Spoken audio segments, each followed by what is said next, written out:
Well, I'm excited to talk to our next guest, Craig Way, the longtime voice of the Texas Longhorns. In fact, I think Craig's been doing it for 23 years. We talked to my friend Chuck Cooperstein a couple of weeks ago, who's been doing the Dallas Mavericks for a couple of decades. Those Texas guys get those gigs, and they're just happy being in the great state of Texas. Craig, welcome to the show. Great to see you. I mean, 23 years, Craig. Time has flown by, right? Yeah. It only shows the gray in the beard that's come along. Tom, it's actually, and it is 23 years of calling the football play-by-play. It'll be 24 years when we get to basketball, because that's when I shifted into the play-by-play role when Bill Schoening left to take over the play-by-play for the Spurs. And prior to that, I'd been Bill's analyst in the booth, color analyst for 10 years. So it's my 33rd year in the booth. Prior to that, it was 4 years as a studio anchor. So it's going on 38 years on the network. So yeah, the gray is starting to pop out, but I've enjoyed all of it, certainly.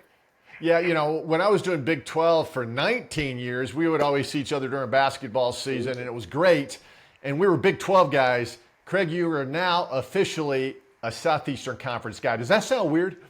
Well, I've been dipped and vaccinated, so I'm okay. Okay.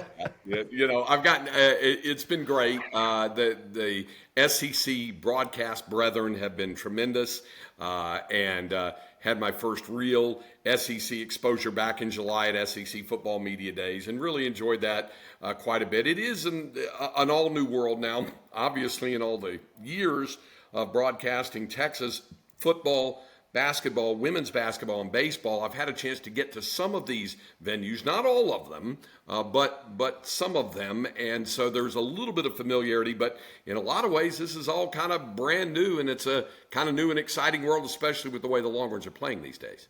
Yeah, number one in the country, thanks to that little school in Nashville who knocked off Alabama last week.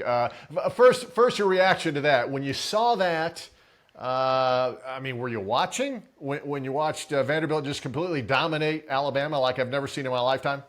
Yeah, of course, it was an open date last weekend for Texas, so I still do a high school football television show live on Friday nights up in the Dallas-Fort Worth area, but I came back Saturday morning and was just kind of sitting back and figuring, okay, well, I'll just relax and watch some football. I know it's not supposed to be a big impactful weekend, and then whoa, you see that, and the Arkansas-Tennessee game. I mean, it was tremendous seeing all of the stuff that happened, not to mention the unpredictable nature of it all with all of those upsets with 5 of the top 11 ranked teams going down to defeat. And Miami very nearly did. I stayed up late for that ACC After Dark thing and watched that all the way until the wee hours of the morning. So, yeah, it was quite an interesting and eye-popping afternoon. Yeah, that Miami game, they were down by 24, got a couple of nice calls from the officials, which helped, but that was a remarkable comeback. Craig, tell me this. I mean, what you described last weekend, that was not an anomaly. I think that's here to say, I mean, with the nature of the sport right now, depth on the top teams, which will always be the top teams. Texas will all be Texas, Alabama, Ohio State, Oregon, Georgia. But the depth in those programs has gone away, right? Because these kids are now transferring to places where they're going to play.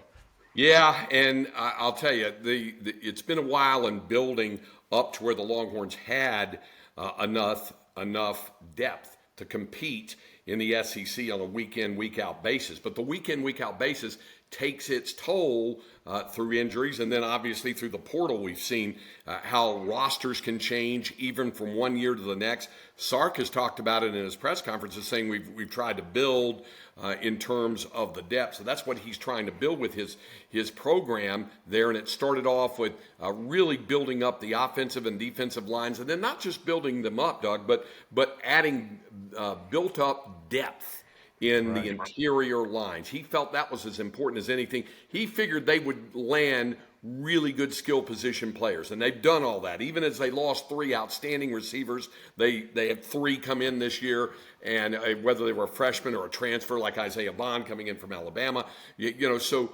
he's always felt that they'd be able to attract those kinds of players. The key for him and the key for this program was to build up the size, the durability, and the depth in the interior lines, offensive, defensive lines, and that's what has happened, and that's a big part of the reason why they've been playing as well as they have. Yeah, I mean, we saw that last year when Texas came to Tuscaloosa and they came on the field, and those offensive linemen and defensive linemen were just as big as the Alabama guys, and I was like, oh my. That's saying something. Sark came to play. Yeah, that's saying something, and he was going to have to build it to that point, or they would not have been able to compete. And we started to see it the year before when Alabama was in Austin, and it was a 1-point game there. We started to see the difference on how they were able to turn it around. So now he's got to sustain that depth, and I think he feels like he has a chance to do that. They've got more commitments from offensive and defensive linemen, so that's a big part of the process, and being able to put your program out there as both a national contender and also as an SEC contender. The dog. Hey.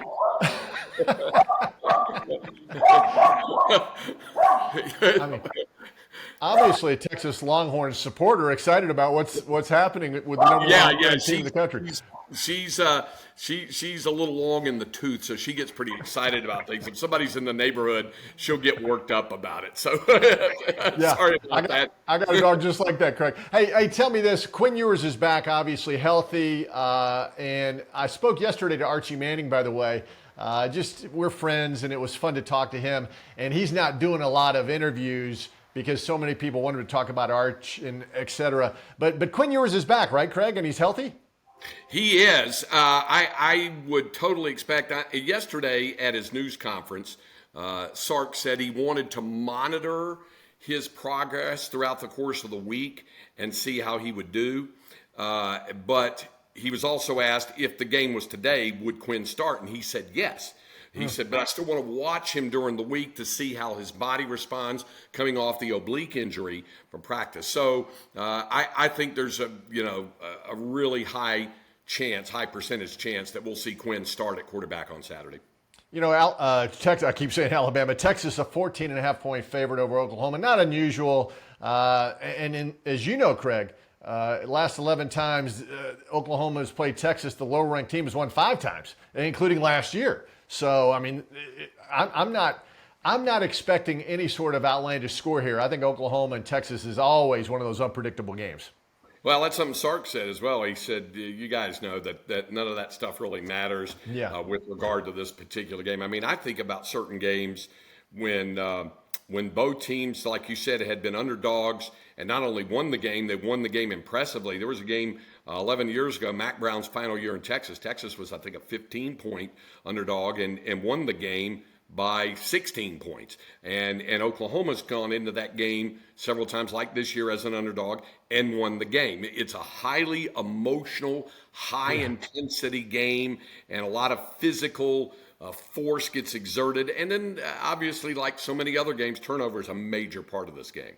Yeah, Texas, right now, they're playing so well. And that's why I'm anxious to see Ohio State play Oregon. Ohio State's playing well. Oregon hasn't played great, but they're undefeated. They're at home. I don't know, even with the backup quarterback, and Arch is really a talented young guy, Texas, to me, Craig, has looked really, really solid up to this point. Am I missing something, or do you agree? No, I think they've been pretty solid across the board. There are a few areas that Sark feels they can certainly improve in and be better in. They'd like to get a little more out of the running game. Of course, they've had running back injuries. That's one of the areas where they have sustained some injuries. And I think they'd like to have a little more of the pass rush, but they've been largely good against the run. So by and large, he's pleased with what he's seeing on both sides of the football. Sark, man, people love him in Alabama. That 19 team that went undefeated, and he was calling the plays. And, of course, he had a great team with Mac Jones and Najee Harris and Dante Smith. And I could go on and on and on. But, man, don't you love the way he calls the game in the sidelines, Greg? I mean, he's really good. He's really good at that. He always seems to be just a few steps ahead of everybody else. and I think that's a big part of it. And with what he's doing offensively, I think is kind of fun to watch. It's unique, and getting him to describe some of the stuff. We talk about it on his weekly coaches TV and radio show that we do, and it's a real clinic to learn a lot of the things. And he's really close to a lot of NFL guys who are, like-minded thinkers, Kyle Shanahan in San Francisco, Right. Sean McVay in Los Angeles. He's really close to those guys. Matt LaFleur at Green Bay is another one. And in the offseason, a lot of times those guys get together, and there's this this, and I've kidded him about this nerd-like mentality of offensive, mad scientist thinking, and Right. it'd be great to be a fly on the wall listening to them talk offensive strategy and philosophy. Oh man, I love that. I love that so much. I know Coach Saban just thinks the world of Sark, and there's a kind of a mutual admiration there for a lot of reasons. But I don't know. I think the world of Steve Sarkisian. I really, really do. Hey, tell me about the Cotton Bowl. Has it undergone like a transformation? Are they redoing the old stadium? I mean, people are still going to be jamming in there on Saturday, right? Yeah, people will still be jamming in. There'll be 92,000 in there, 46,000 wearing burnt orange and white, and 46,000 wearing crimson and cream, and it's half and half, exactly half and half. I've often said that if I wasn't broadcasting the game, I would want to sit on one of those end-of-the-row seats on the 50-yard line where the Texas part ends on the north end and the Oklahoma part ends on the south end, and just listen to the chatter and the conversation that goes on.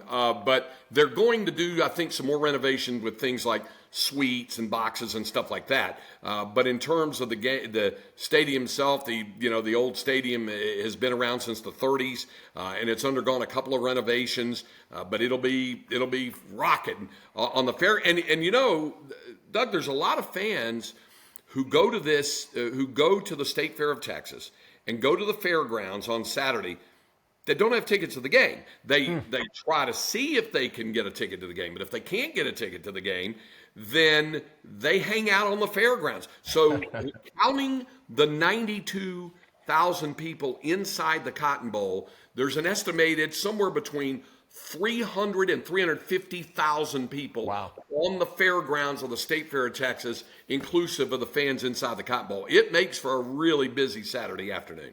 Yeah, that's so much fun. And I can only imagine, Craig, you probably get asked a lot, hey, can you get me tickets to this or that? This has got to be the biggest ask and the most asked question you get, right? It is. I would tell you this.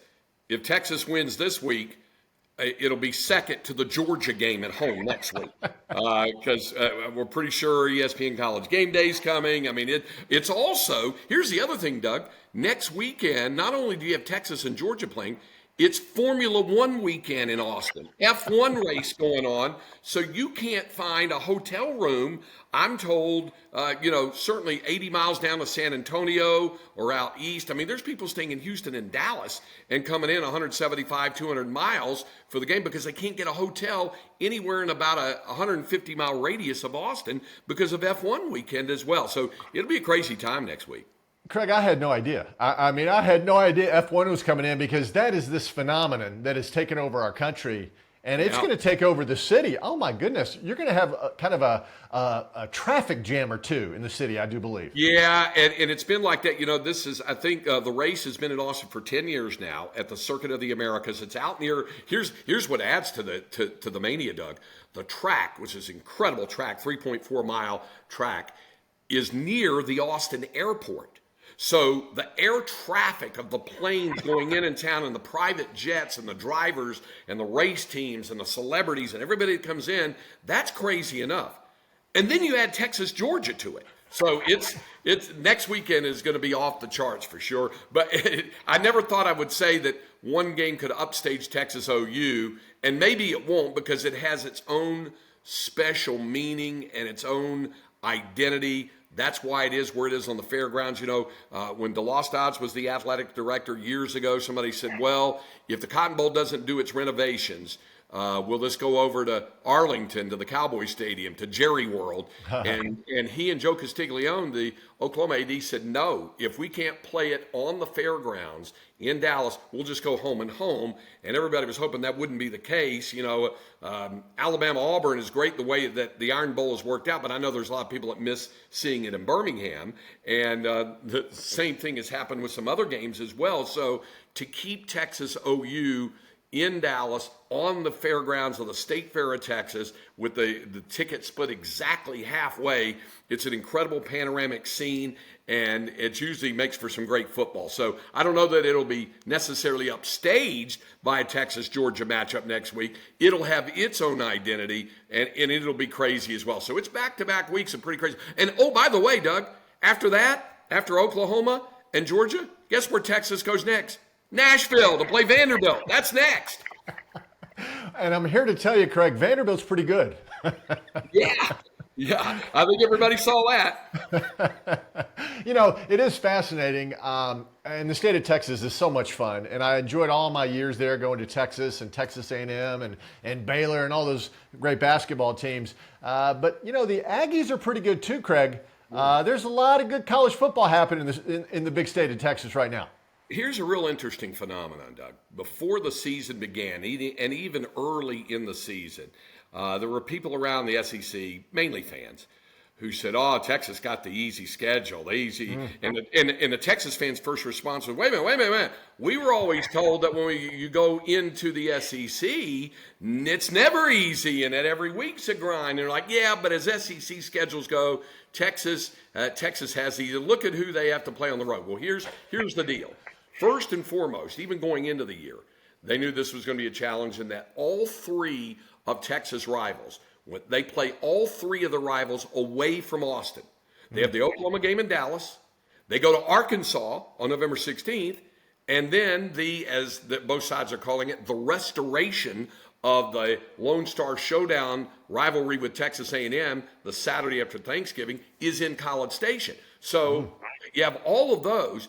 And they do have Kentucky coming in at home. Even Florida won last week. They've got Florida still to come in. So I don't think anything's easy. And Sark has said that all along, and I think his players realize it as well. This is a new world. This is a different thing. And the Big 12 certainly had its challenges. Going to Ames, believe it or not, was a difficult proposition to deal with. Or going to Stillwater, it could be difficult. Or Morgantown.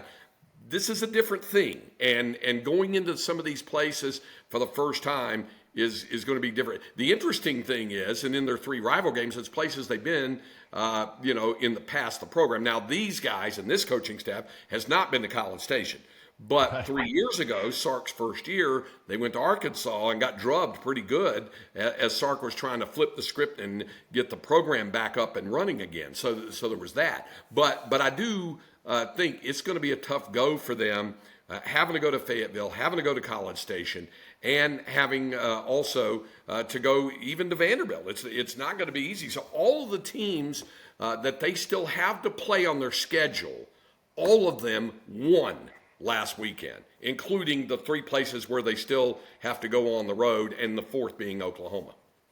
Well, I think after hearing you talk just right there, we're not going to have an undefeated SEC champion. In fact, I don't think we're going to have an undefeated team in college football as we head into the conference championship games, then ultimately the 12-team playoff selection. I just don't see it. I think we're going to see upsets every week. Yeah, I think the closest that we might see to this could be Ohio State, Oregon winner this week. But right. Even then, there are no guarantees. And even if Texas defeats Oklahoma and defeats Georgia, it's not exactly a downhill run to Atlanta. Exactly. From there, having to go to Nashville and play Vanderbilt. Then they get an open date. Then Florida at home. Then they go to Arkansas, Kentucky at home, and then to College Station. So there's no easy ride the rest of the way. Yeah, and Sark knows that better than anybody. So it's going to be fun. Well, Craig, I'm so excited to talk to you. And the thing I love about you and Chuck Cooperstein and some of my friends have been doing it a long time, you have not lost your enthusiasm at all. In fact, I would say you're more excited now than you were 20 years ago. I can hear it in your voice. Well, it's pretty exciting times, for sure. Yes. And I think college football, I've been a long time proponent of expanding the playoff. I love that it's at 12 teams. And the intrigue, you answer this for me, Doug. Have you ever, in all years of covering college football, heard as much conversation about group of 5 teams as we have this year? Because now everybody's looking at that G5 team, who's going to be the highest ranked G5 conference champion to get into the playoff, and watching the shows, and there's segments dedicated to that, and columns and write-ups in The Athletic and ESPN.com and all of these things where everybody's zeroing in on the G5s as well as the Power Fours, because they know somebody's going to wind up in that playoff. Yeah, I mean, Craig, right now, the rankings are more important now in my mind than they've ever been, because you got to be in the top 10. As you mentioned, Boise State, UNLV, somebody's going to make it out of the Mountain West. I think a Sun Belt champion, if they can go undefeated or 1 loss, potentially. Notre Dame very well could go 11-1. And then you have a Big 12 champion, you have an ACC champion. I know the Big 10 and SEC saying, hey, we're going to have 4 each. Okay, maybe, but I'm telling you, you better stay in that top 10 of the rankings, or you're going to get shut out of that final 12. Yeah, and I think that in the case of the G5s, Doug, I think what we're going to see is we're going to come down to seeing the committee have to compare resumes of, say, an undefeated Liberty and a 1-loss Boise, or something like that, in terms of getting that automatic slot, which would probably wind up being slotted into the 12 seed anyway, because they might not be in the top 10, but it's an automatic berth that's out there for whoever gets it. So how do these G5 teams, and oh, by the way, Army and Navy are both undefeated for the first time. Both are 5-0 for the first time since 1945, when Army won a national championship. That's the last time they both started 5-0. Here's the very real possibility, Doug.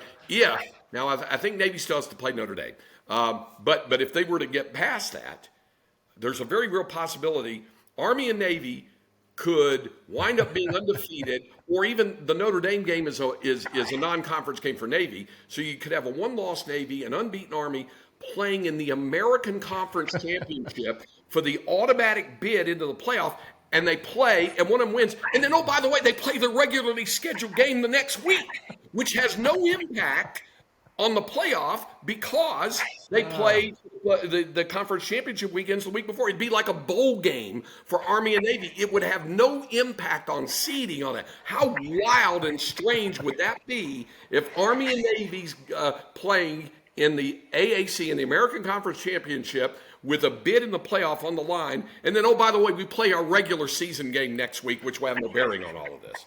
That's Craig, I hope that happens. I would love that. It'd be fun.